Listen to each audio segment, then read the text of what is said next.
ओम शांति। ओम शांति।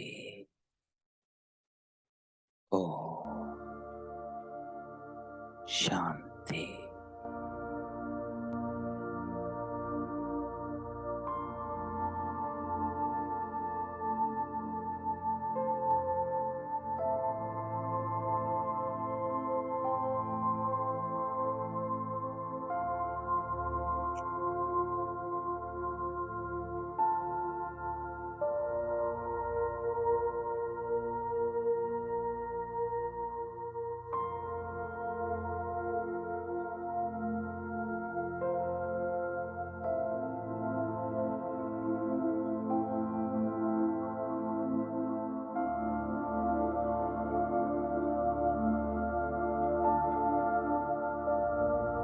बाबा बोले,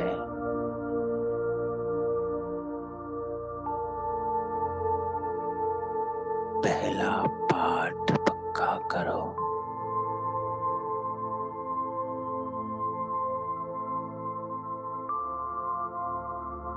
अपने को आत्मा समझ। एक बाबा को याद कर।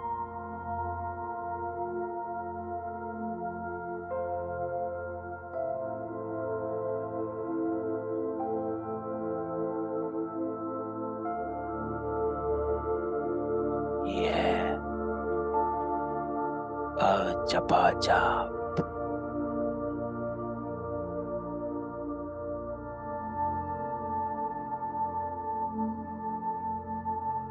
मुख से कुछ भी कहना नहीं है।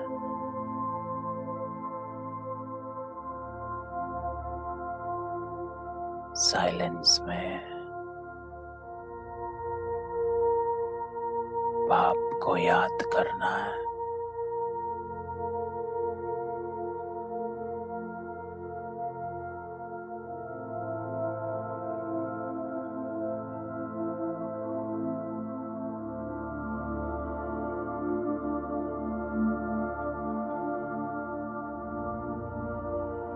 अपनी पहचान से अपनी स्थिति बनानी है।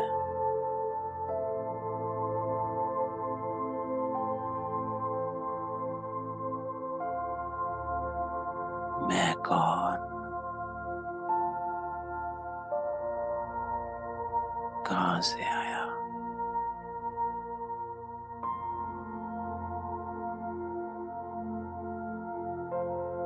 क्या करने आया।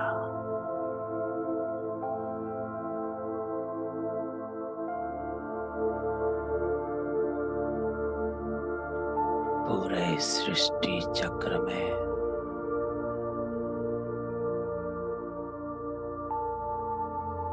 चारों युगों में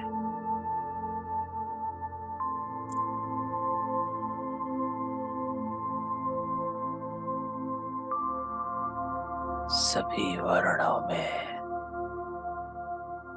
अपने आप को देख।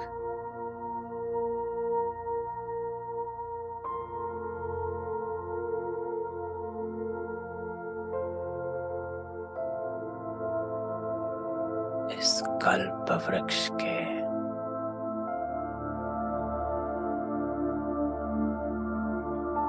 जड़ों में भी आप हो और तने में भी।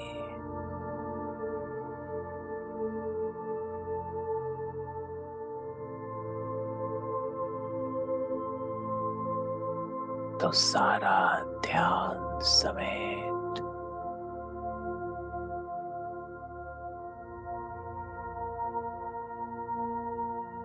अपने आप को शिव बाबा के सामने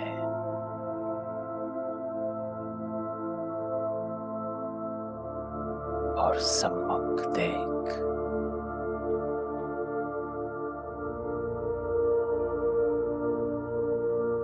किसके सामने बैठे हो?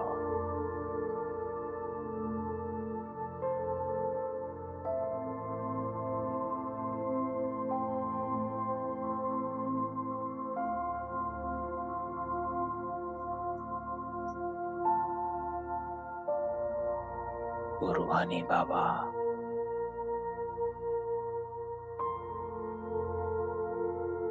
सामने बिठा पहला पाठ पक्का करा रहा कि बच्चे, ये आत्मस्मृति का तिलक है।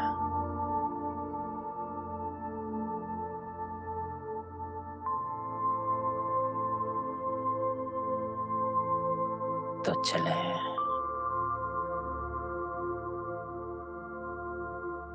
मन बुद्धि एकाग्र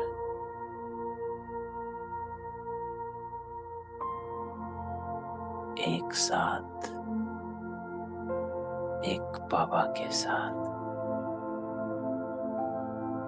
आज हमारा बाबा हमें क्या कहता है?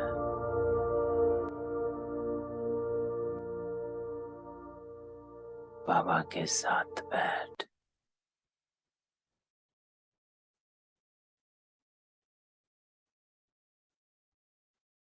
ओम शांति।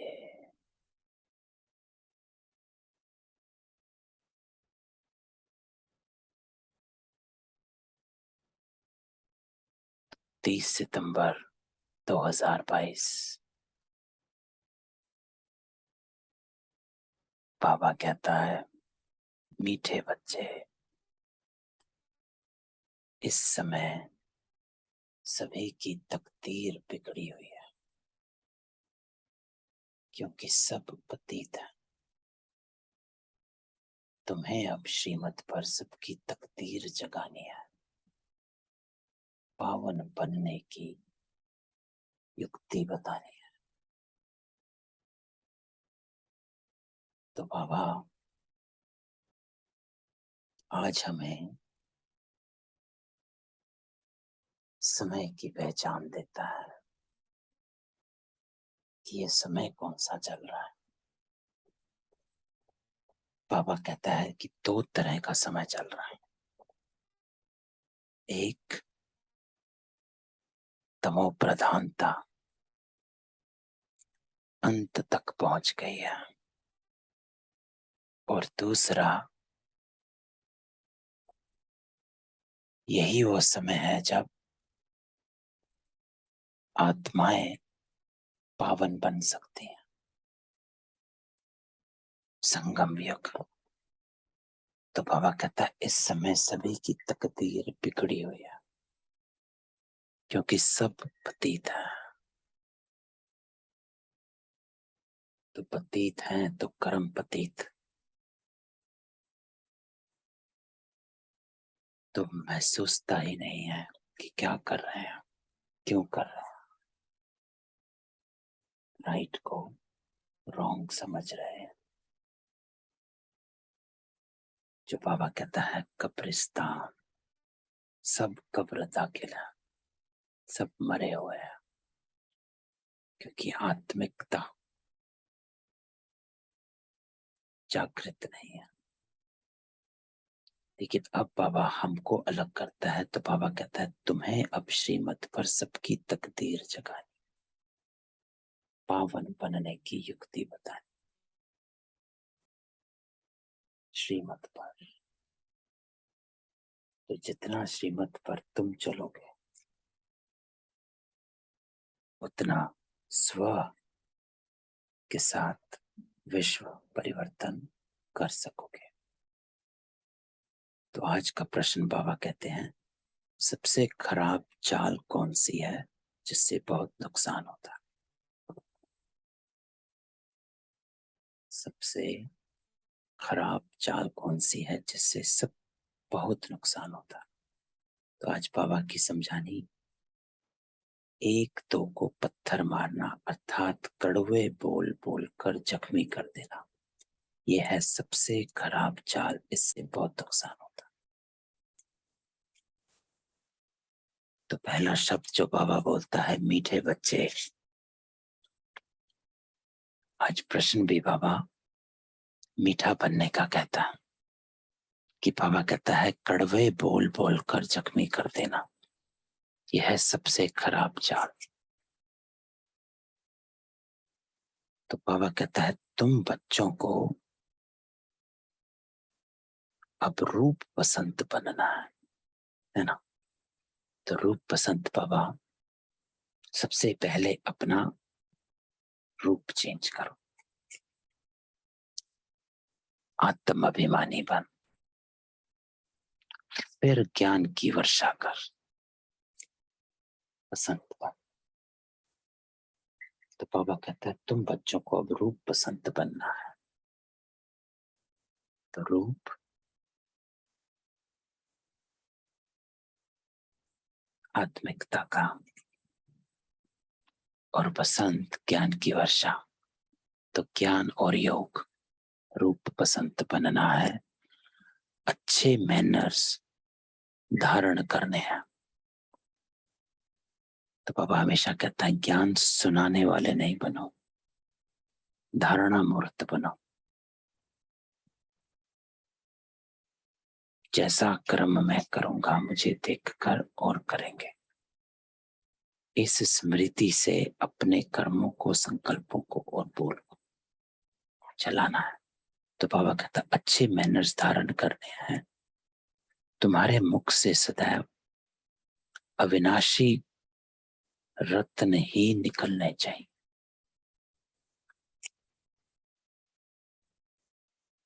आत्मा को भी याद से रूपवान बनाना है। तो रूप पसंद कैसे? बाबा कहता है याद से रूपवान बनाना है।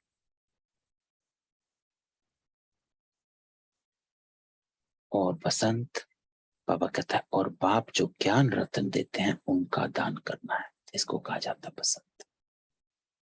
तो रूप याद से रूपवान बनाना है। मैं कौन हूं, कहां से आया, अपनी स्मृति।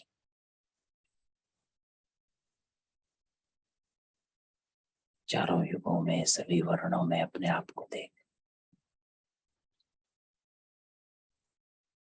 और बाबा जो ज्ञान रत्न देते हैं, बाबा कहता है उनका दान करना है। बहुत मीठे बोल बोलने हैं, कड़वे बोल बोलने से किनारा कर लेना है।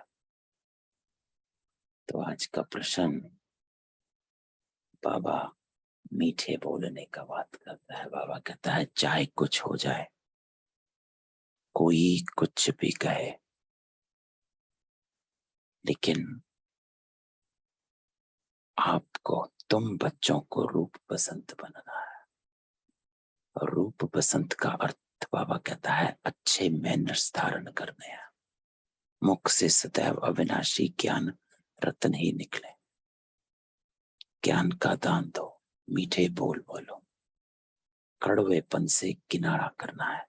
चाहे व्यवहार में कड़वा, चाहे सोच में कड़वाहट, चाहे कर्म में। तो आज का गीत बजा है भोलेनाथ से निराला कोई और नहीं। तो चलते हैं, बाबा के साथ बैठते हैं और बाबा का रिकॉर्ड सुनते हैं।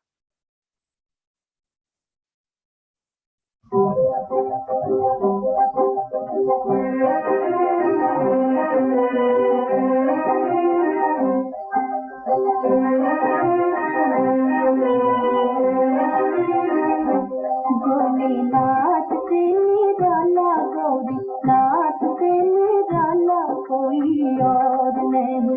ओ भोलेनाथ से निराला गौरी नाथ से निराला कोई और नहीं।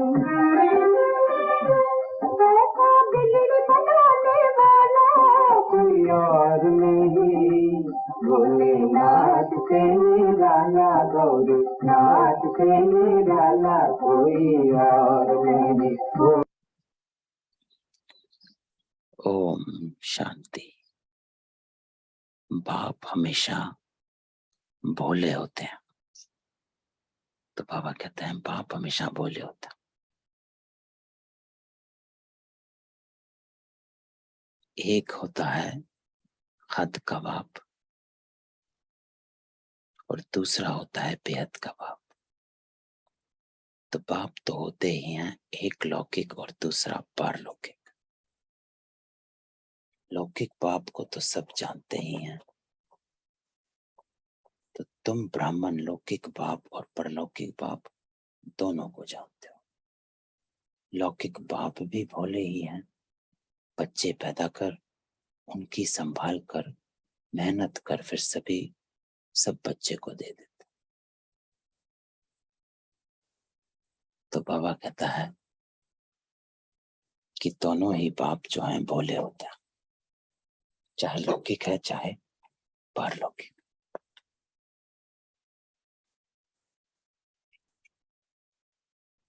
क्योंकि बाबा कहता है कि सर्व समर्पण लौकिक बाप भी बच्चों को देता है। जो करता है वो अपने बच्चों के लिए। उसी तरह पारलौकिक बाप भी आया है सिर्फ अपने बच्चों के लिए, उनको वर्षा देने, पवित्रता का वर्षा, सुख का वर्षा, शांति का वर्षा। तो बाबा कहता है कि झूठ आदि बोल करके कमाते हैं कि पिछाड़ी में पुत्र पोत्रे के लिए छोड़ जाए। तो बाप का बच्चों पर बहुत प्यार होता है। छोटेपन में ही बच्चा बाबा बाबा कहने लग पड़ता। बाबुल अक्षर बहुत मीठा है। लेकिन अब तुम बच्चों ने बेहद के बाप को भी जाना है। बेहद के बाप ने तो कमाल किया है। क्या कमाल किया है? बाबा कहता है कितनी बेहद की नॉलेज सुनाते हैं। लौकिक बाप तो समझा ना सके, बल धन आदि देते हैं, परंतु बिगड़ी को तो वह बना ना सके। तो बाबा कहता है लौकिक बाबा हद का पिता है, हद की चीजें करता है, और अपने बच्चों को भी हद की चीजों में ही जो बन पड़ता है वो करता है, परंतु बिगड़ी को तो वह बना ना सके।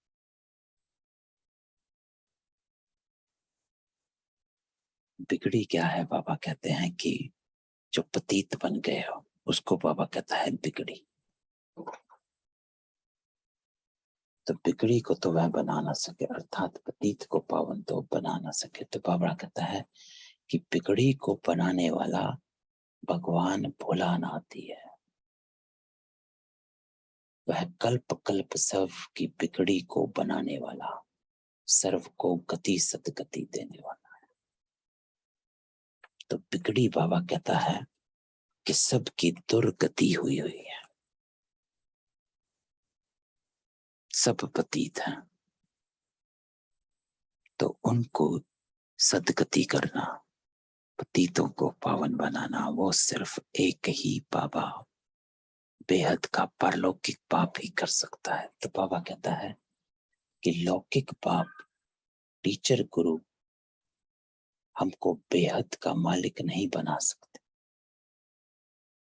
बेहद पाप को जानना और रचना के आदि मध्य अंत को जानना, यह और कोई जानते ही नहीं। तो बाबा यहाँ अब सेपरेट कर रहे हैं कि लौकिक पिता और परलौकिक पिता में अंतर क्या होता है। तो बाबा कहता है बेहद पाप को जानना और रचना के आदि मध्य अंत को जानना, यह आप बच्चों के सिवाय और कोई जानते ही नहीं। लेकिन फिर बाबा कहता है आप जानते हो, लेकिन तुम्हारे में भी नंबरवार पुरुषार्थ अनुसार बच्चों की बुद्धि में है कि ये बेहद का चक्र कैसे फिरता है।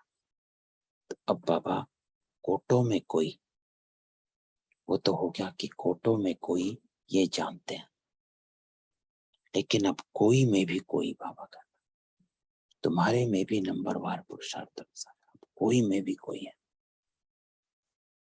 जिनकी बुद्धि में बैठा रहता है कि ये बेहद का चक्र फिरता कैसे है। तो बाबा कहता है बच्चे जानते हैं यह बना बनाया ड्रामा है, वही हमें पुरुषार्थ कराते। हम पुरुषार्थ जरूर करेंगे। तो बाबा कहता है जो कल भी बाबा ने कहा कि ये ड्रामा बना बनाया, और पुरुषार्थ कौन कराते हैं? बेहद का बाबा। तो बाबा कहता है वही हमें पुरुषार्थ कराते हैं।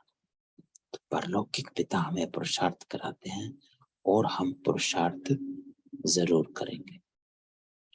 कल्प कल्प जैसे श्रीमत पर पुरुषार्थ किया था, वैसे हर एक कर रहे हैं अपनी बिगड़ी को बनाने। तो बाबा कहता है पुरुषार्थ को ड्रामा पर नहीं छोड़ना है। कल्प कल्प जैसे श्रीमत पर पुरुषार्थ किया था, वैसे हर एक कर रहे हैं अपनी बिगड़ी को बनाने। देखते हैं कि बहनें और भाई सब बिगड़ी को बनाने के पुरुषार्थ में लगे हुए हैं। भारतवासी पुकारते भी हैं कि हे बिगड़ी को बनाने वाले, हे पतित पावन आओ। तो बाबा कहता बिगाड़ा किसने? रावण ने बिगाड़ा है, जिससे ही धर्म भ्रष्ट और कर्म भ्रष्ट बन पड़े। तो बाबा कहता आपका धर्म भी शुद्र हो गया है और कर्म भी शुद्र हो गया है, तो दोनों ही भ्रष्ट हो गए। धर्म भ्रष्ट, कर्म भ्रष्ट बन पड़े। भ्रष्टाचारी जिसको बाबा कहते हैं कि सारे आचरण भ्रष्ट है और बनना है श्रेष्ठाचारी। तो बाबा कहता है अब तुम बच्चों ने यह सब पाप द्वारा जाना है। मनुष्य सृष्टि जिसका नाम कल्प वृक्ष है, यह बहुत नामी ग्रामी है, जिसका राज भी बुद्धि में बैठ गया है। तो बाबा हमेशा कहता है कि इस कल्प वृक्ष को सदा इमर्ज करके रखना है। आपका इस कल्प वृक्ष में क्या स्थान है, इसको इमर्ज रखना है। क्यों?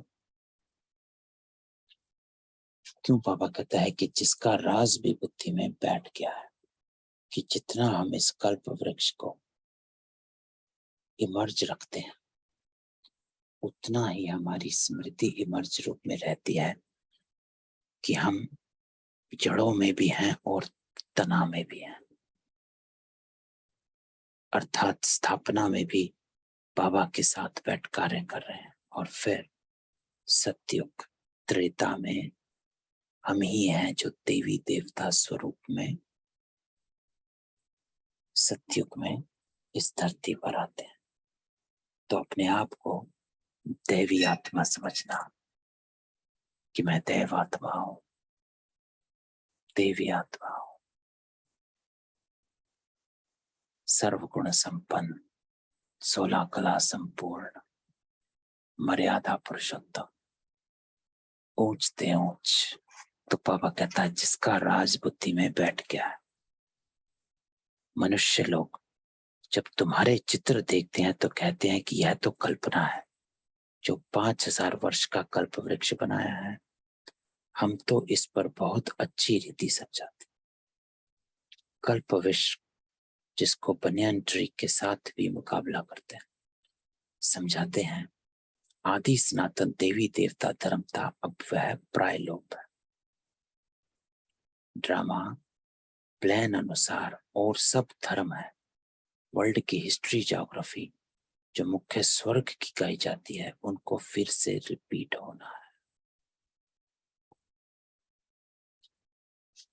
तो बाबा कहता है कि वर्ल्ड की हिस्ट्री ज्योग्राफी मुख्य स्वर्ग की कही जाती है,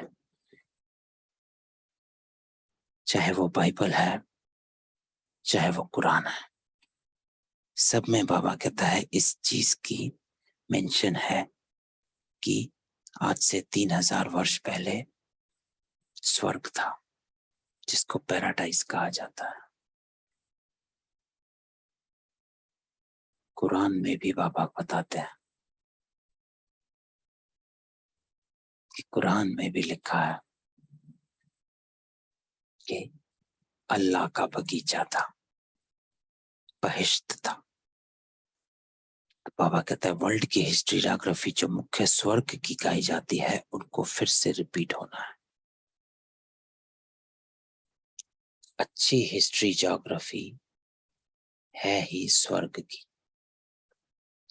हम सब कहते भी हैं हमको राम राज्य चाहिए जिसमें दुख का नाम निशान ना हो। अब तो रावण राज्य है, परंतु यह कोई नहीं समझते कि हम ही रावण हैं। तो आज बाबा एक अलग तरीके से बोलता है। बाबा कहता है सब कहते रहते हैं कि क्या राज्य चल रहा है, लेकिन ये समझते नहीं है कि हम ही रावण हैं। अर्थात रावण हमारी बुद्धि में है, विचारों में है, संकल्पों में है, बोल में है।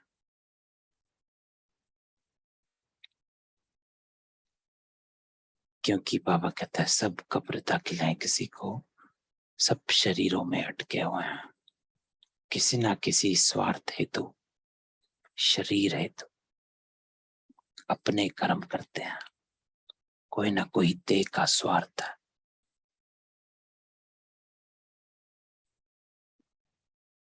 तो या तो स्वार्थ है या पुरुषार्थ है।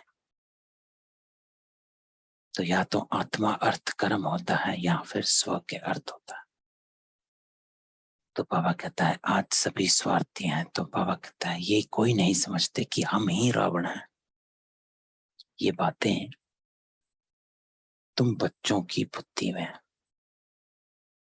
मनुष्य को तो कुछ भी पता नहीं। तो बाबा कहता है जब आप बच्चे बने तो इतना आपको ज्ञान मिल गया कि अपने को देखने का आईना मिल गया। तो जब से ब्राह्मण जन्म में आए, कम से कम इतना तो है, अगर कर्म गलत हो भी जाता है फिर भी आईना सामने आ ही जाता है। अर्थात एहसास हो ही जाता है कि आज मैंने गलत बोला था, आज मैंने क्रोध किया था, यहां पर मैंने ये किया था। तो बाबा कहता है आईना तो मिल ही गया। ये बातें तुम बच्चों की बुद्धि में है।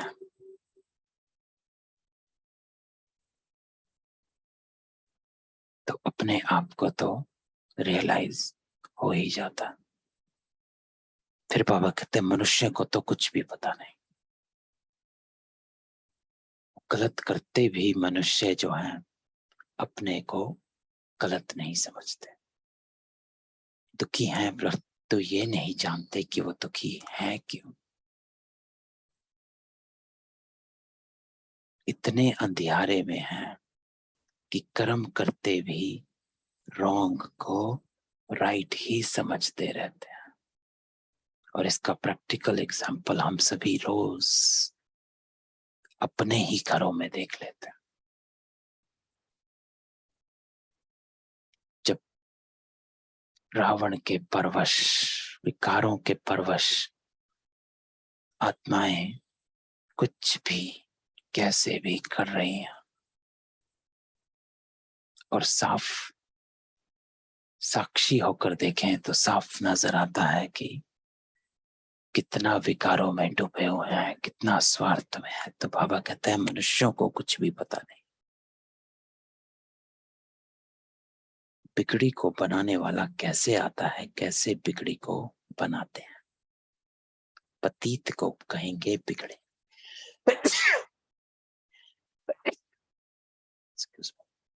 तो बाबा कहता है बिगड़े हैं अर्थात पतित।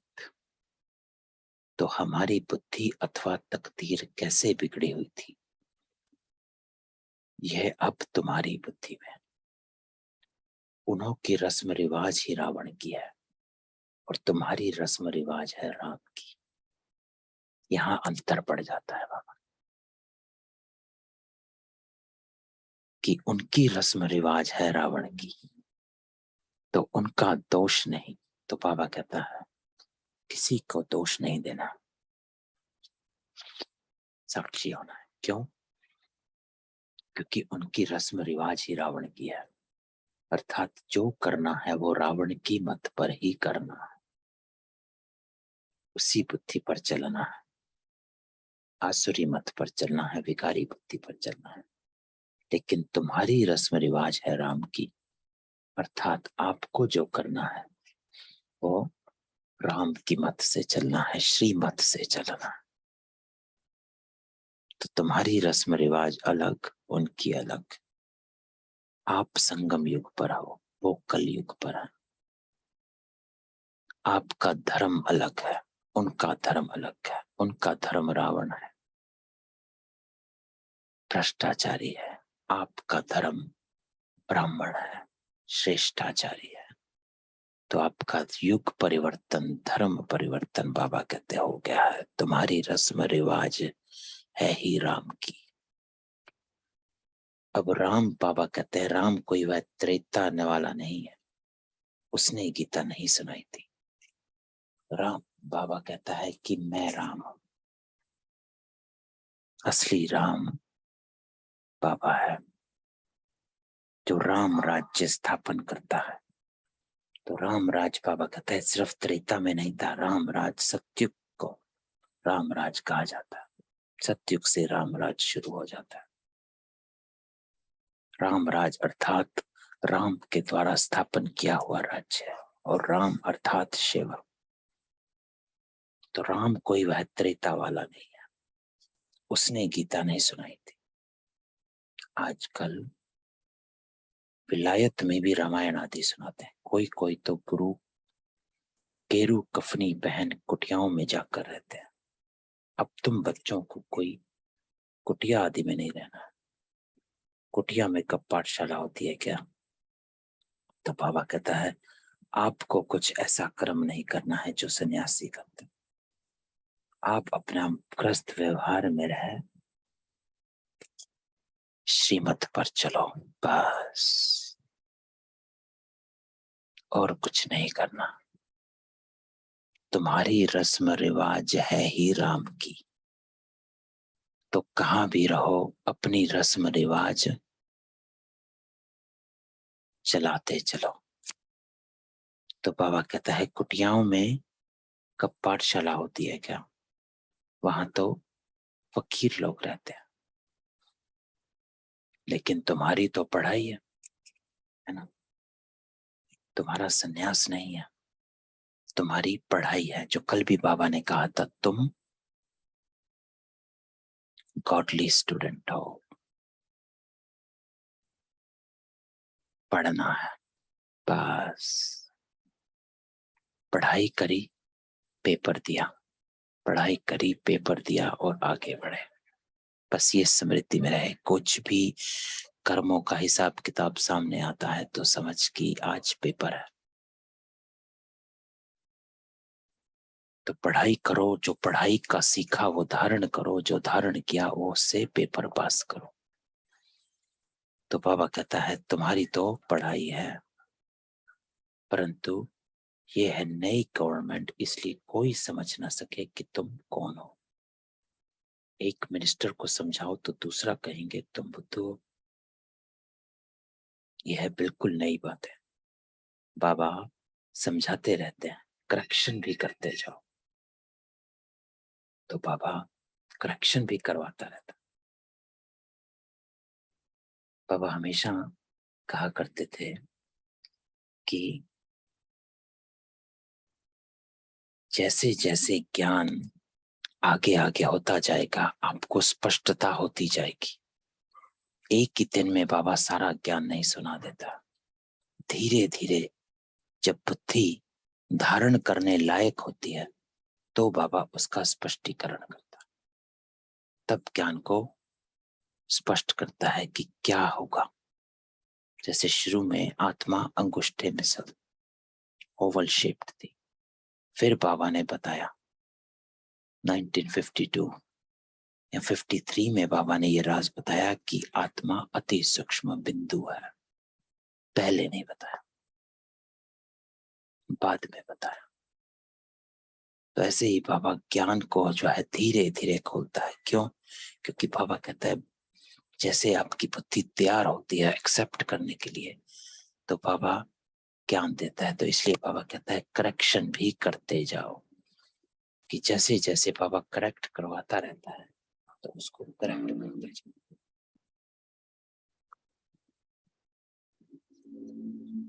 ब्रह्मा कुमार कुमारियों के आगे प्रजापिता ब्रह्मा जरूर लिखना चाहिए।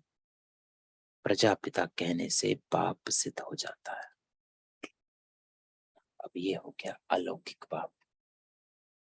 तो एक है लौकिक, एक है परलौकिक और एक है अलौकिक। तो प्रजापिता ब्रह्मा हो गए अलौकिक पाप, जिसने हमें अलौकिक जन्म दिया, ब्रह्मा कुमार कुमारी बनाया। तो पापा कहता है प्रजापिता कहने से पाप सिद्ध हो जाता है। हम प्रश्न ही पूछते हैं कि प्रजापिता ब्रह्मा से क्या संबंध है, क्योंकि ब्रह्मा नाम तो बहुतों के हैं, कोई फीमेल का नाम भी ब्रह्मा है। प्रजापिता नाम तो किसका होता नहीं, इसलिए प्रजापिता अक्षर बहुत जरूरी है। तो बाबा कहता है सिर्फ ब्रह्मा नहीं कहना, प्रजापिता ब्रह्मा कहना है। तो प्रजापिता ब्रह्मा सिर्फ एक ही होगा, अनेक नहीं होगा। इसलिए बाबा कहता है प्रजापिता अक्षर बहुत जरूरी है। तो प्रजापिता आदि देव कहते हैं, परंतु आदि देव का अर्थ नहीं समझते। प्रजापिता तो जरूर यहां ही होगा ना। तो बाबा कहते हैं कि जैसे कई शास्त्रों में है एडम, आदम, प्रजापिता, आदिदेव। तो बाबा कहता आदिदेव कहते हैं, परंतु आदिदेव का अर्थ नहीं समझते। आदिदेव अर्थात सत्युग की आद में जो पहले देव, वो प्रजापिता, वो आदिदेव है। तो आदिदेव फिर वह ब्रह्मा सूक्ष्म हो जाता है जब जब जब ब्रह्मा संपूर्ण हो जाते हैं, अव्यक्त हो जाते हैं, तो वह आदिदेव फिर वह ब्रह्मा सूक्ष्म हो जाता है। अर्थात जब बाबा अव्यक्त हो जाते हैं तो प्रजापिता नहीं, तो वो ब्रह्मादेव कहलाते हैं, सूक्ष्म हो जाते हैं।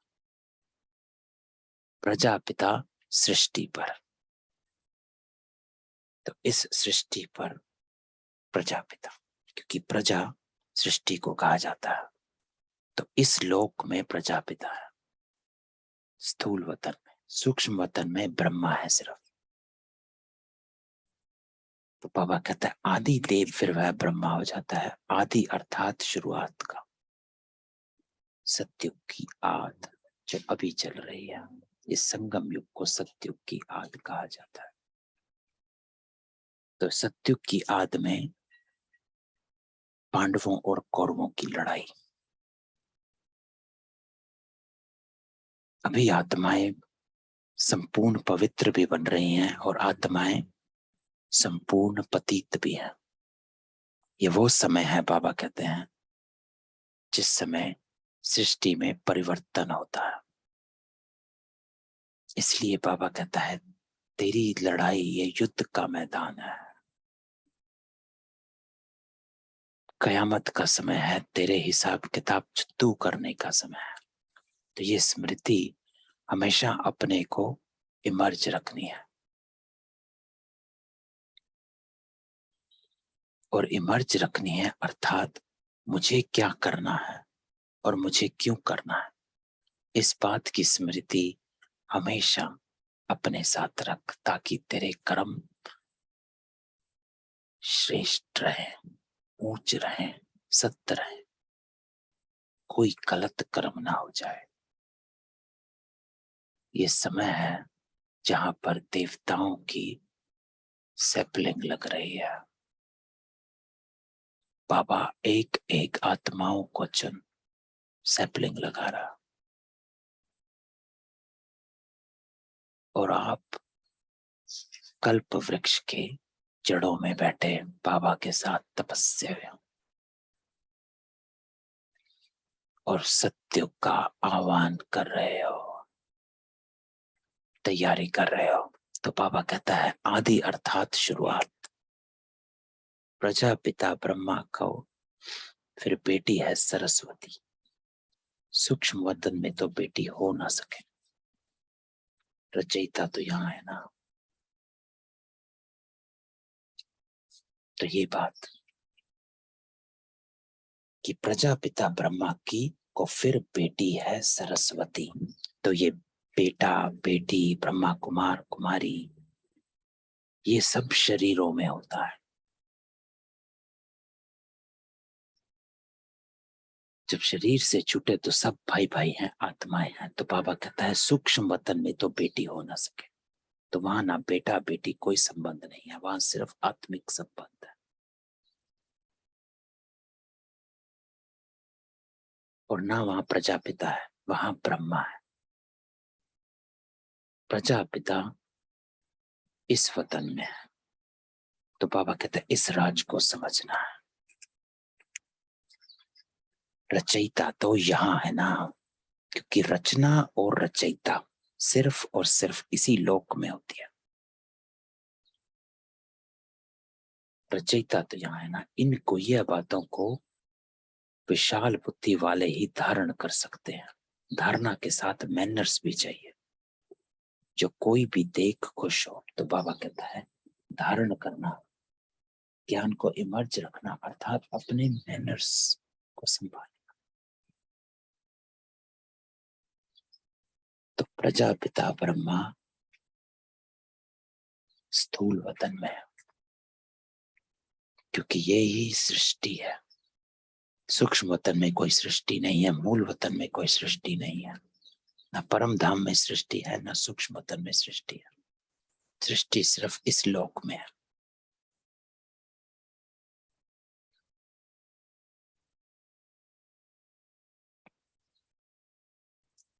तो बाबा कहता है तुम्हारा बोल जो निकलता है उनको रत्न कहा जाता है। कुछ महीने पहले बाबा की मुरली चली थी, अव्यक्त वाणी, जिसमें बाबा ने हम बच्चों को मास्टर सतगुरु कहा था।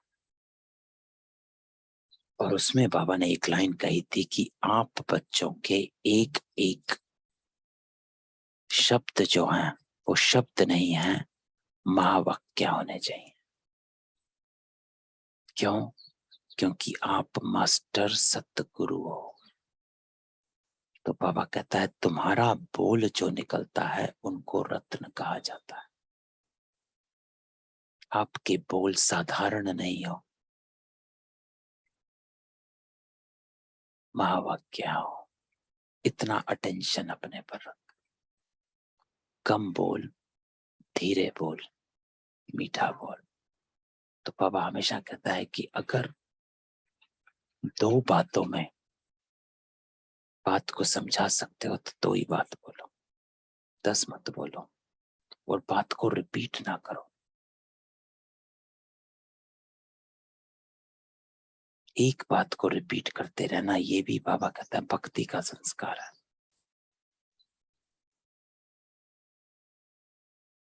तो बाबा कहता है तुम्हारा बोल जो निकलता है उनको रत्न कहा जाता है। बाप रूप पसंद है, आत्मा को रूपवान बनाते हैं। अब तो आत्मा काली को रूप है, उनको योग से रूपवान बनाना। तो रूप पसंद बाबा कहता है कि अपनी आत्मा को रूपवान बनाना है। रूपवान अर्थात सतो प्रधान बनाना है, सत्य स्वरूप में वापस लेकर आना है।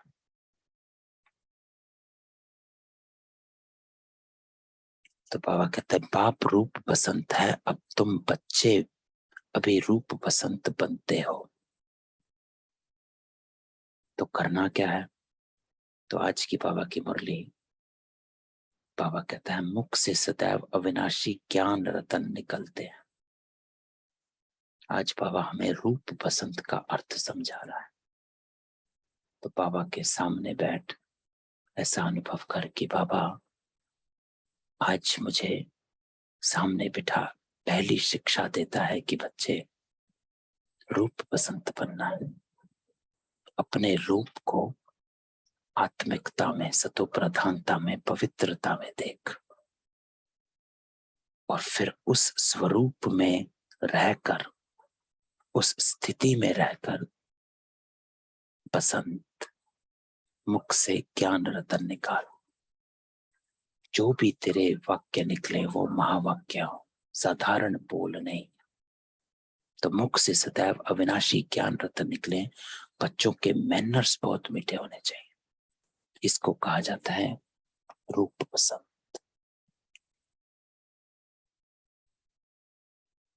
सिर्फ ज्ञान सुनाना नहीं, बाबा हमेशा कहता है ज्ञान तो कोई बच्चा भी सुना सकता है। मेरे बच्चे भी सुनाते हैं, 5 साल का है, 7 साल के, दोनों सुनाते हैं। अर्थ नहीं समझते लेकिन सुनाते हैं। तो ज्ञान तो कोई भी सुना सकता, लेकिन अंतर पड़ जाता है। बाबा कहते हैं आप बन रहे हो, मैनर्स बहुत मीठे होने चाहिए। मुख से हमेशा रतन ही निकलने चाहिए। ये आज की शिक्षा बाबा की। बहुत हैं जो पत्थर ही मारते हैं, बाप ज्ञान रत्न देते हैं। तुम बच्चों का भी यही धंधा है कि ज्ञान रत्न देने। एक दो को पत्थर मारना यह तो बड़ी खराब चाल है, अपना नुकसान कर देते हैं। तो बाप है ज्ञान का सागर, उसका रूप भी समझाया है कि कितना सूक्ष्म है। वह तो लिंग कह देते हैं। तो पहले तो बाप का परिचय देना है। तो बाप का परिचय है नाम रूप देश काल कर्तव्य है। तो बाबा कहते हैं मेरा परिचय इन 5 तरीकों से देना है। तो बाबा कहता है भल वह ज्योतिर्लिंगम ही समझे, डीप बात बाद में समझानी होती है। फिर पूछना होता है आत्मा का रूप क्या है। ये तो सब कहते हैं कि प्रकृति के बीच में चमकती है, तो जरूर छोटी ही होगी। बड़ा लिंग तो यहाँ बैठ भी ना सके, गोला निकल आए। पहले तो बाप और बच्चे का संबंध बुद्धि में बिठाना चाहिए। तो बाबा कहता है कि सबसे इम्पोर्टेंट है अपने को आत्मा समझ, बाप को याद कर। तो जब अपने को आत्मा समझते हो तो वो संबंध कि मैं आत्मा हूं, तो मेरा पिता कौन है, रचयिता कौन है, परमात्मा। तो बाप और बच्चे का संबंध बुद्धि में बिठाना चाहिए कि जब ये शरीर छूट जाता है तो आपकी आत्मा कहाँ जाती, क्या होता, फिर दूसरे शरीर में कैसे प्रवेश करती है, एक जन्म से दूसरा जन्म लेती रहती है,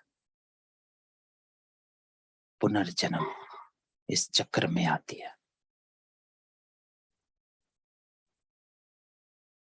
लेकिन आत्मा जो है वो अविनाशी है, ये शरीर विनाशी है, आत्मा अविनाशी है। तो उसका रचयिता कौन? तो बाबा कहते हैं बाप और बच्चे का संबंध बुद्धि में बिठाना चाहिए, और वह तो है बेहद का बाप। तो बेहद बाबा कहता है अविनाशी को, जो सत्य है,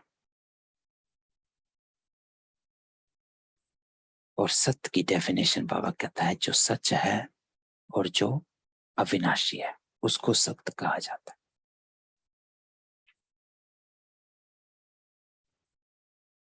तो अब ब्रह्मा कहां से आता है? बाप आकर उनको अडॉप्ट करते हैं, अर्थात इसमें प्रवेश करते हैं। तुम्हारी अडॉप्शन अलग है, इनकी अलग है। क्यों? क्योंकि बाप उनमें डायरेक्ट प्रवेश करते हैं और आप मुख वंशावली बनते। तो बाबा कहता है क्यों अलग है? क्योंकि बाप इसमें प्रवेश करते हैं। बाप कहते हैं ये मेरी स्त्री है, मैंने अडॉप्ट किया है, मैं इनमें प्रवेश को कहता हूं तुम हमारी मुख वंशावली हो, मैंने तुमको ब्रह्मा मुख से रचा है, मुझे तो अपना मुख है नहीं, शिव कैसे कहेंगे मेरी मुख वंशावली? तो बाबा कहता है कि तुम्हारी अडॉप्शन ब्रह्मा मुख से होती है।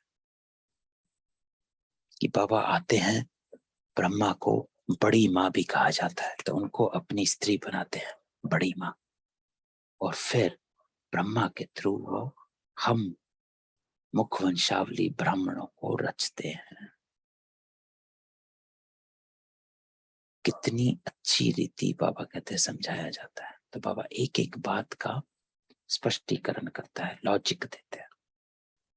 तो बाबा हमेशा कहते हैं अंधविश्वास नहीं करना, समझना है। तो बाप कहते हैं तुम सब आत्माएं मेरे बच्चे हो, भाई बहन हो, बुद्धि में आना चाहिए। बाप स्वर्ग रचने वाला है तो हमको स्वर्ग की रजाई क्यों नहीं मिलनी चाहिए? तो बाबा कहता है बुद्धि में क्या आना चाहिए? बुद्धि में ये आना चाहिए कि बाबा स्वर्ग रचने वाला है, स्वर्ग की स्थापना कर रहा है। तो एक बाप जब आता है वो पहले हमको अपना बच्चा बनाता है और फिर वो स्वर्ग की स्थापना करता है। तो स्वर्ग की स्थापना करता है और वो मेरा पिता है, तो हमको स्वर्ग की राजाई क्यों नहीं मिलनी चाहिए? तो बाबा कहता है ये सोचो, लौकिक में भी एक बाप अगर कोई फैक्ट्री खोलता है, कोई बिजनेस करता है, तो सारा बिजनेस बच्चे को मिलता है। इसी तरह बाबा कहता है मैं आता हूं, तुमको अपना बच्चा बनाता हूं और फिर मैं स्वर्ग की स्थापना करता हूं। तो तुमको राजाई क्यों नहीं मिलनी चाहिए? मिलनी चाहिए, और वो तभी मिलेगी जब सच्चे बच्चे बनेंगे। फिर बाबा कहता है स्वर्ग में तो सब नहीं जा सकते। बाप कहते हैं सर्व का सदगति करता हूं, तुम मुक्ति में जाकर फिर पार्ट बजाने आते हो नंबरवार।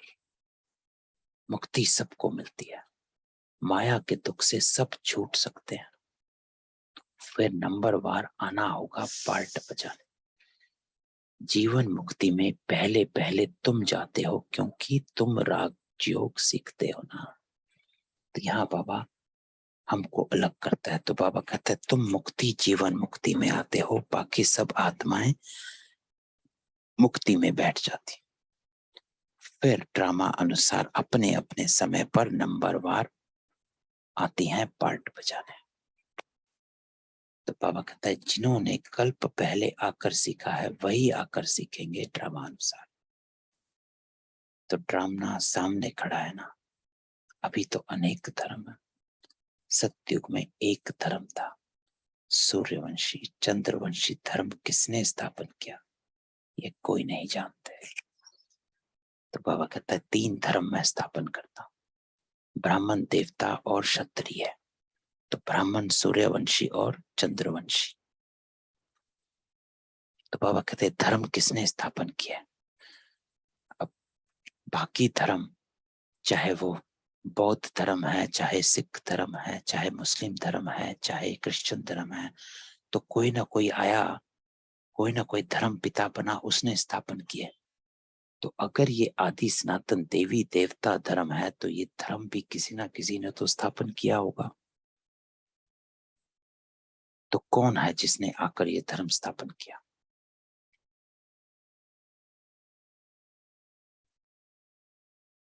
ये कोई नहीं जानते। तो बाबा कहता है कोई नहीं जानता कि किसने स्थापन किया, तुम जानते हो। परम पिता परमात्मा ही ब्राह्मण, देवता, क्षत्रिय धर्म स्थापन करते हैं। और कैसे करते हैं ये आप जानते हो, कब करते हैं ये आप जानते हो। आम मनुष्य बाबा कहता है ये जानता ही नहीं है कि होता कैसे है। तो बिगड़ी को सुधारने वाला बरोबर एक बाप ही है। सतयुग में तो बुलाएंगे नहीं कि बिगड़ी को बनाने वाले आओ, यहां तकदीर बिगड़ी हुई है। तो बाबा कहता है कि बुलाएंगे भी अभी। सतयुग में कोई नहीं बुलाता, क्यों? क्योंकि वहां पर सब पावन है और बाप तो पतित पावन है। तो वो सतयुग में आकर क्या करेगा। बाबा तो तभी आएगा जब बाबा को अपना कर्तव्य करना होगा। तो बाबा का कर्तव्य है पतित को पावन बनाना। तो इसलिए बाबा कलयुग के अंत में ही आता है जब सब पतित है। तो बाबा कहते हैं यहां तकदीर बिगड़ी हुई है। राहु की दशा बैठी हुई है, ऊंचते ऊंच बृहस्पति की दशा थी और अब आकर राहु की दशा बैठी। सारे विश्व पर राहु का ग्रहण लगा हुआ है, सारी दुनिया काली बन गई है। गोल्डन एज वर्ल्ड को ग्रहण लगते लगते, कला कम होते होते आखिर आयरन एज वर्ल्ड बन जाता है। तो बाबा कहते हैं ये सारी दुनिया ही आयरन एज्ड काली हो गई है, पतित हो गई है, विकारी असुरी संप्रदाय। तो अब क्या करना है। तो राहु की दशा, तो अब क्या करना है। तो बाबा कहता है अब बाप कहते हैं कि दे दान तो छूटे ग्रहण। तो इसका यादगार स्थूल में जो पंडित लोग हैं वो राहु की दशा में दान करवाता है। तो बाबा कहता है ये इस बात का यादगार है कि सभी राहु की दशा में हैं। अब बाप कहते हैं दे दान तो छूटे ग्रहण, अर्थात अपने विकारों का दान दो। योग बल से माया रावण को जीतना है। विकारों का दान दिया जाता है तो ग्रहण छूट जाता है। हम सर्वगुण संपन्न, 16 कला संपूर्ण, मर्यादा पुरुषोत्तम देवी देवता बन जाते। बेहद की बात हुई ना, अभी आत्मा में कोई कला नहीं रही है, इसलिए शरीर भी ऐसे तमो प्रधान मिलते हैं। जैसे सोने में कैरेट होती है ना, 14 कैरेट, 18 कैरेट। तो अभी तो मनुष्य में कोई कैरेट नहीं रही, कुछ भी अक्कल नहीं है। बाप कहते हैं मैंने तुमको कितना समझदार बनाया था, तुमको स्वर्ग में भेजा था, फिर तुम 84 जन्म लेते लेते क्या बन पड़े। अनेक बार यह चक्र लगाया, कल्प कल्प राज्य लेते हो फिर गंवाते हो। पुनर्जन्म लेने से वृत्ति तो सबकी होती रहती है। तो बच्चों को बुद्धि में बहुत नशा चढ़ना चाहिए। तो बाबा कहता है कि अपने आप को देख, कहाँ था और कहाँ आया। लेकिन इसलिए बाबा कहता है कि ये चक्र फिराना है। सिर्फ ये नहीं सोचना है कि मैं कहाँ से कहाँ आ गया, लेकिन अब फिर मुझे कहाँ जाना है। तो चक्र फिराना होता है, इसलिए इसको चक्र कहते हैं, जो फिरते रहना है कि कहाँ था, कहाँ आ गया और अब फिर कहाँ जाना है। तो बाबा कहता है बच्चों की बुद्धि में बहुत नशा चढ़ना चाहिए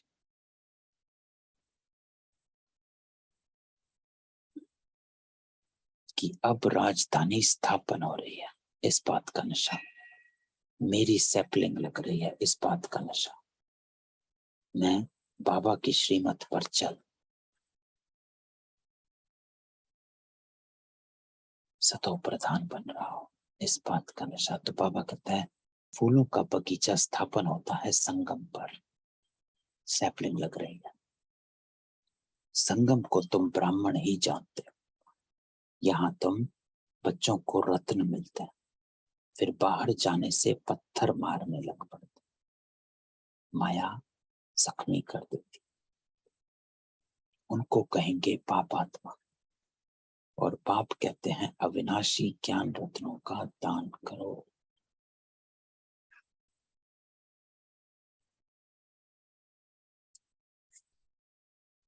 तो बाबा कहता है यहाँ तुम बच्चों को रत्न मिलते हैं। तो बाबा एक एक बात समझाता है कि बच्चे क्या करना है और क्या नहीं करना है।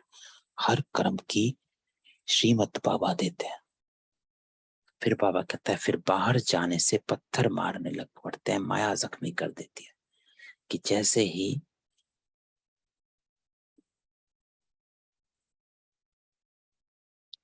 जो लिखा होता है कि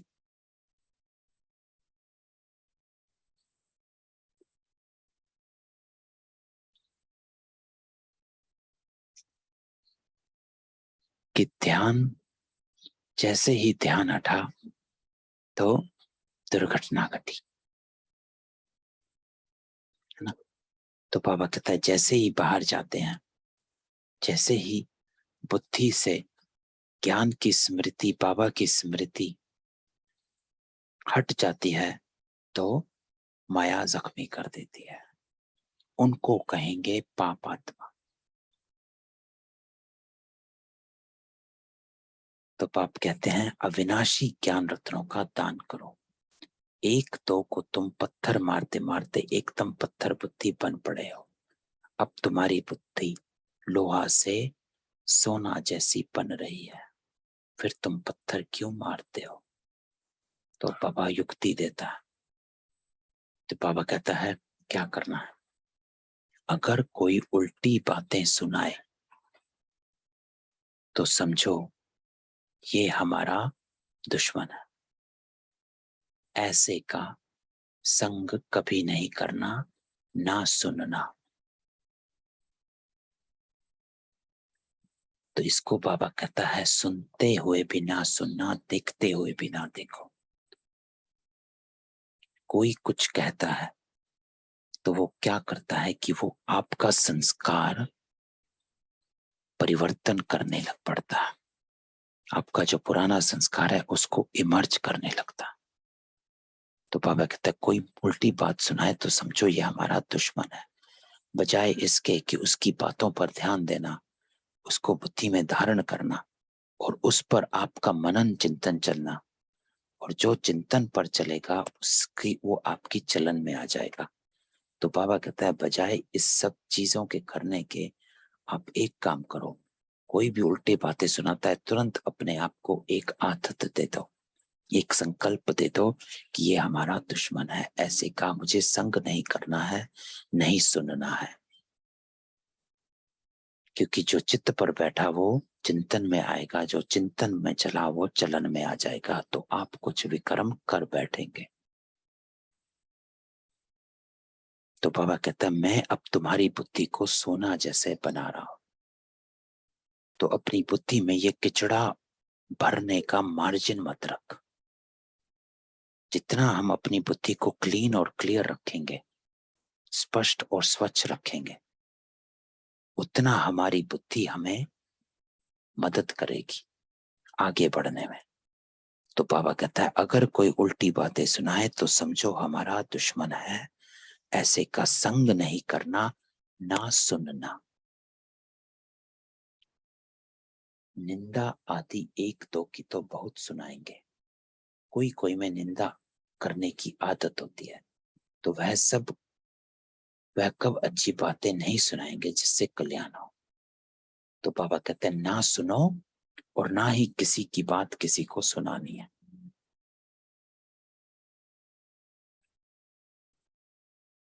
क्यों? क्योंकि बाबा कहता है आप मास्टर सतगुरु हो, साधारण बोल नहीं निकलने चाहिए, मुख से सदैव ज्ञान रत्न ही निकले। तो ये युक्ति है कि हमेशा इस बात का अटेंशन है कि मैं जो बोलूं ज्ञान बोलूं, नहीं तो ना बोलूं, या तो मीठा बोलूं या कुछ ना बोलूं।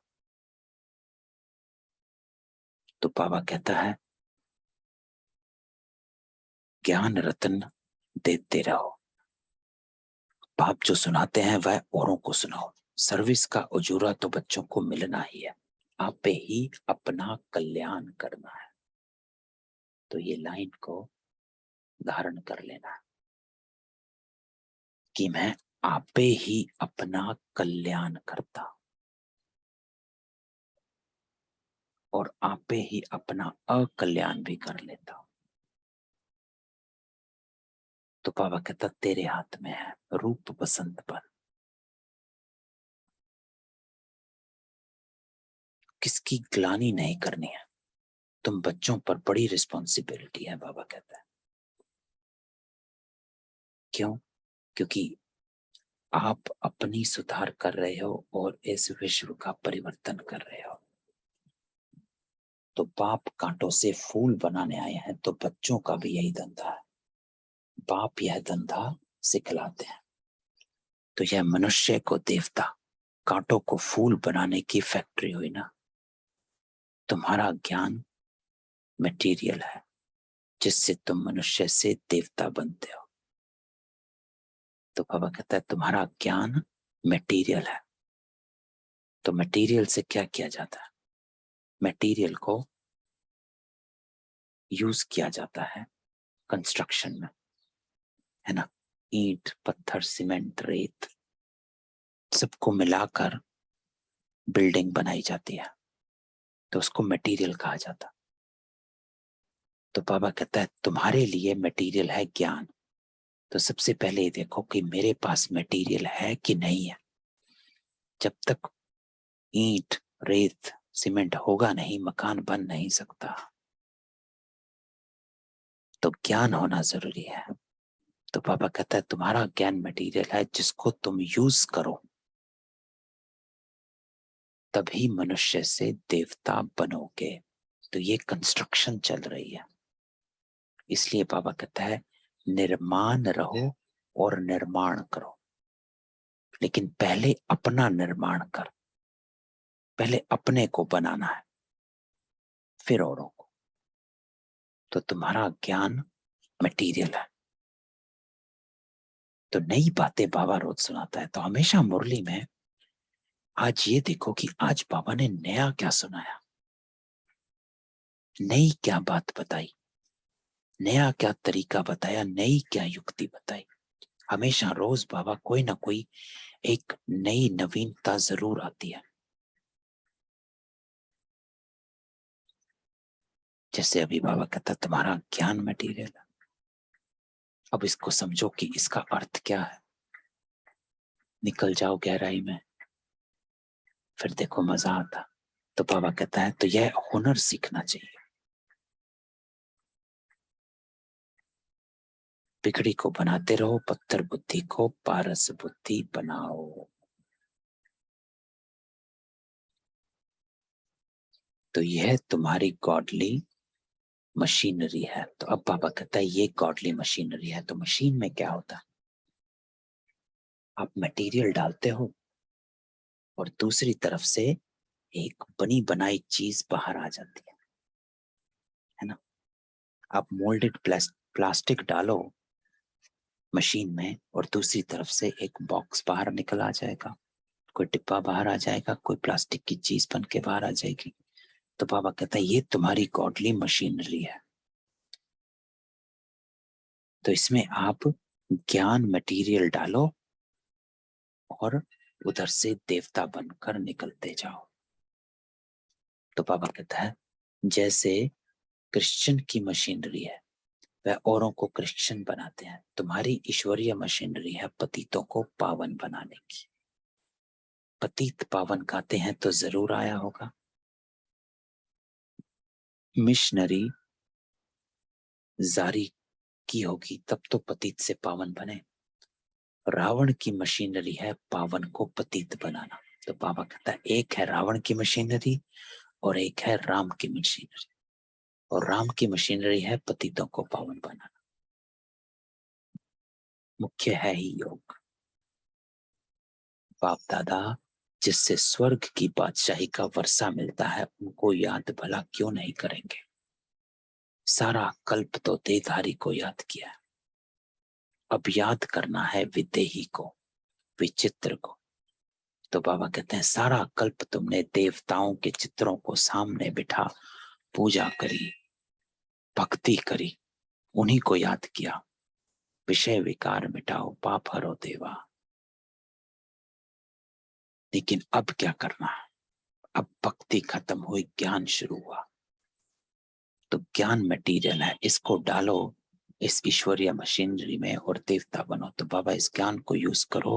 बाबा कहता है अब याद करना है विदेही को, विचित्र को। तो विचित्र बाबा कहते हैं जिसका कोई स्थूल चित्र नहीं, विचित्र आत्मा, जिनका कोई चित्र नहीं, उनको आना जरूर पड़ता है। गाया भी जाता है ब्रह्मा द्वारा ब्राह्मण देवता क्षत्रिय धर्म की स्थापना। यह तो सीधी बात है, ब्राह्मणों का दूसरा कोई है भी नहीं। तुम जानते हो शिव बाबा हमारा टीचर भी है, सतगुरु भी है। सतगुरु तो एक ही है, ब्रह्मा का भी वह गुरु हो गया। विष्णु का गुरु नहीं कहेंगे, ब्रह्मा का गुरु बन उनको विष्णु देवता बनाया है ना। तो गुरु ब्रह्मा का, तो ये बाबा को यह बातें राज की बात समझाता है, स्पष्टता करता है कि शिव जो है वो सतगुरु है ब्रह्मा का। क्योंकि सतगुरु क्या करता है, श्रीमत देता है, डायरेक्शन देता है, सदगति करता है, मार्ग दिखाता है। तो विष्णु को मार्ग नहीं दिखाया, ब्रह्मा को मार्ग दिखाया, जिस मार्ग पर चलकर ब्रह्मा विष्णु बना। तो वो गुरु हुआ ब्रह्मा का, विष्णु का गुरु नहीं कहेंगे। ब्रह्मा का गुरु बन उनको विष्णु बनाता है, अर्थात उसकी सदगति कर लेता है, वो है संपूर्ण अवस्था। शंकर का भी गुरु कैसे हो सकता, शंकर तो पतित बनता ही नहीं, उनको गुरु की क्या दरकार है। तो ब्रह्मा तो 84 जन्म लेते हैं, विष्णु व शंकर के 84 जन्म नहीं कहेंगे। तो बाबा कहते हैं शंकर, शंकर का भी गुरु नहीं होता, क्योंकि शंकर सिर्फ विनाश का प्रतीक है, तपस्या का प्रतीक। शंकर का अर्थ है कि वो विकारों का विनाश करना।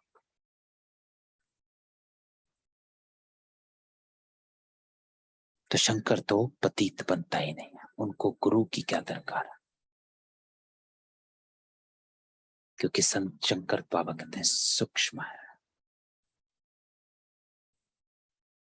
ब्रह्मा स्थूल है, विष्णु स्थूल है, शंकर सूक्ष्म। तो बाबा कहता है ब्रह्मा तो 84 जन्म लेते हैं, एक ब्रह्मा ही है जो 84 जन्म लेते हैं, शुरू से अंत तक। तो विष्णु देवता बनते हैं, विष्णु का तो एक ही जन्म है जो वो नारायण बनते हैं।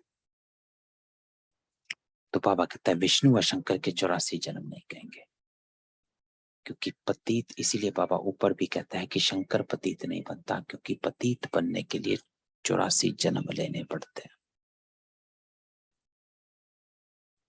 पावन से पतित बनते हैं, तो शंकर सूक्ष्म है, तो वो जन्म ही नहीं लेता, तो वो पतित ही नहीं बनता। तो कितनी अच्छी धारण करने और कराने की बातें हैं। जो धारण करते और कराते हैं वही उच्च पद पाते हैं। धारण नहीं करेंगे तो पद भी कम हो जाएगा। तो बाबा जाते जाते बात कहता है कि बच्चे सिर्फ सुनने सुनाने वाले नहीं बनो, धारण करने वाले और कराने वाले बनो, अर्थात मैनर्स। तो मीठे मीठे सिकिलते बच्चों प्रति माता पिता बाप दादा का याद प्यार गुड मॉर्निंग। रूहानी बाप की रूहानी बच्चों को नमस्ते। तो हम रूहानी बच्चों की रूहानी बाप दादा को भी याद प्यार नमस्ते और गुड मॉर्निंग। धारणा। तो बाबा कहता है निंदा करने वाले का संग कभी भी नहीं करना है। तो आज बाबा ने एक इंपॉर्टेंट युक्ति बताई है। कोई कुछ गलत बोलता है तो समझो हमारा दुश्मन है, सुनना नहीं है। सुनते हुए भी नहीं सुनो, देखते हुए भी नहीं देखो। निंदा करने वाले का संग कभी भी नहीं करना है। तो संग अर्थात बुद्धि में कोई भी बात को धारण नहीं करना है, क्योंकि नहीं तो ये सूक्ष्म संग बन जाता है। स्थूल संग के ऊपर बाबा इतना वो नहीं करते जितना सूक्ष्म संग के ऊपर, क्योंकि स्थूल संग तो अब हम आत्माओं का पक्का हो गया कि गलत संग नहीं है, लेकिन सूक्ष्म संग तो निंदा करने वाले का संग कभी भी नहीं करना है। ना ग्लानि करनी है, ना सुननी है। बुद्धि को पारस बनाने के लिए मुख से सदा ज्ञान रत्नों का दान करना है। तो साधारण बोल नहीं, आपके वाक्य महावाक्य। दूसरा बाबा कहता है ज्ञान मटेरियल से मनुष्यों को देवता, कांटों को फूल बनाने की सेवा करनी है। तो ये मटेरियल है, इसको यूज करना है। अपना और सर्व का कल्याण करने का ही धंधा करना है। वरदान। प्रत्यक्षता और प्रतिज्ञा के बैलेंस द्वारा सर्व को बाप की ब्लेसिंग प्राप्त कराने वाले विजयी रत्न बाबा। तो बाबा आज हम सबको वरदान देता है विजयी रत्न बाबा, विजयी रत्न बन जाओ। लेकिन उसके लिए बाबा कहता है बैलेंस, प्रत्यक्षता और प्रतिज्ञा का बैलेंस। तो प्रतिज्ञा अर्थात दृढ़ संकल्प, दृढ़ संकल्प करना और प्रत्यक्ष करना, रिफ्लेक्ट करना, अपने कर्मों में लेकर आना। तो इन दोनों को तो बाबा कहता है प्रत्यक्षता का नगाड़ा बजाने के लिए दृढ़ता संपन्न प्रतिज्ञा करो। प्रतिज्ञा करना माना जान की बाजी लगा देना। धरत छोड़ी पड़िए, धर्म ना छोड़िए। जान चली जाए लेकिन प्रतिज्ञा नहीं जा सकती। दृढ़ प्रतिज्ञा वाले कैसे भी परिस्थिति में हार नहीं खा सकते, वह गले का हार अर्थात विजय रतन बन जाते हैं। तो बाबा कहता है ऐसी दृढ़ प्रतिज्ञा चाहे कुछ हो जाए, मुझे प्रत्यक्ष करना है बाबा को। अब सामने वाला क्रोध कर रहा है, मेरी प्रतिज्ञा है कि मुझे क्रोध नहीं करना है, लेकिन वो प्रतिज्ञा ऐसी दृढ़ हो कि मेरी प्रत्यक्षता अर्थात जो मैं करूं, जो रिफ्लेक्ट हो, जो कर्म मेरे सामने आए, वो इस प्रतिज्ञा के अनुसार आए कि मुझे क्रोध नहीं करना है चाहे कुछ हो जाए। तो प्रत्यक्ष करना है, सिर्फ प्रतिज्ञा नहीं करनी है, लेकिन प्रत्यक्षता भी होनी चाहिए, कर्मों में आना चाहिए। नहीं तो क्या होता है, कथनी और करनी अलग हो जाती है। तो प्रत्यक्षता और प्रतिज्ञा अर्थात कथनी और करनी एक समान, क्योंकि प्रतिज्ञा होती है संकल्पों में और प्रत्यक्षता होती है कर्मों में। तो मेरे संकल्प और मेरे कर्म एक हो जाए, इसको कहा जाता है बैलेंस। तो बाबा कहता है तो जब ऐसी दृढ़ प्रतिज्ञा करो तब प्रत्यक्षता हो। तो प्रत्यक्षता और प्रतिज्ञा, कथनी और करनी, कर्म और संकल्प, इन दोनों का बैलेंस ही सर्व आत्माओं को बाप दादा द्वारा ब्लेसिंग प्राप्त होने का आधार है। क्योंकि जब तक हम कर्मों में नहीं लाएंगे तब तक ब्लेसिंग प्राप्त नहीं हो पाएगी। तो सिर्फ कहने वाला नहीं बनना है, जिसको बाबा कहते हैं सिर्फ अपने मुंह मियां मिट्ठू नहीं बनना है, सिर्फ बातें नहीं करनी है, लेकिन प्रत्यक्षता और प्रतिज्ञा का बैलेंस, जो मैंने कहा वो करना है, जैसा कर्म मैं करूंगा। क्योंकि प्रत्यक्षता कर्मों से होती है, संकल्पों से नहीं। जब ऐसा करेंगे तो बाबा कहता तभी आप विजयी रत्न बनेंगे, अर्थात माया पर जीत पा सकेंगे। तो सिर्फ प्रतिज्ञा से माया पर जीत नहीं होती है, जब तक प्रतिज्ञा को कर्मों में नहीं लाया जाए। सोचा तो था कि आप मैं क्रोध नहीं करूंगा, लेकिन जब तक वो कर्म में नहीं लाएंगे तब तक विजयी नहीं बनेंगे। तो इसलिए बाबा कहता है इसका बैलेंस करोगे तो विजयी रतन बन जाओगे।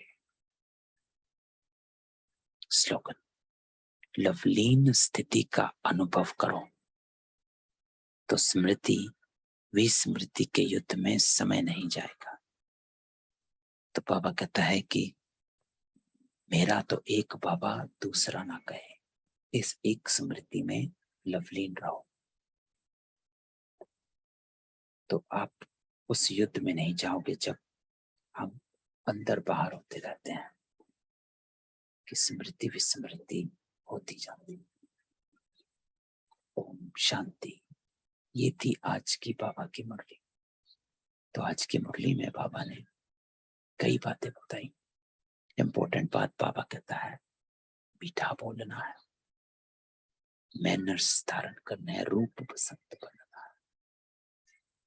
तो अपने रूप को रूपवान बनाना है। तो बाबा कहता है आत्मा को भी याद से रूपवान बनाना है और ज्ञान रत्नों का दान देना है कि आपके वाक्य साधारण नहीं हो, इस पर अटेंशन देनी है। मैनर्स अच्छे हो, इस पर अटेंशन देनी है ना। अपने कर्मों पर अटेंशन देनी है। और बाबा ने जो युक्ति बताई कि कोई कुछ कड़वा बोले तो सुना अनसुना कर देना है, समझो ये हमारा दुश्मन है, उसका संग नहीं करना है। जो चित्त पर रखा उसका चिंतन चलेगा, वैसा चलन हो जाएगा। तो ध्यान रखना है।